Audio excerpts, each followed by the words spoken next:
قوم يا سلطانو قوم. قوم لا تورطني يا الشرطة. تحركني يبقى عظمي متكسر. زين.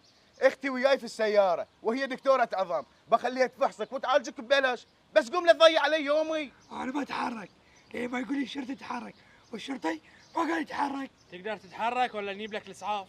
وش لا الاسعاف؟ ما له داعي، هو ما في شيء كذاب وعيار. ولك عين تتكلم داعم هالمسكين وتتهمه بالكذب.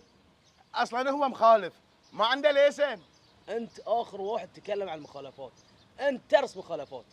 اولا تسوق السياره وانت تتكلم في الموبايل، ثانيا تمشي بدون حزام الامان، ثالثا متجاوز السرعه المطلوبه في ذي الشارع، رابعا مهرب خدامه وياك.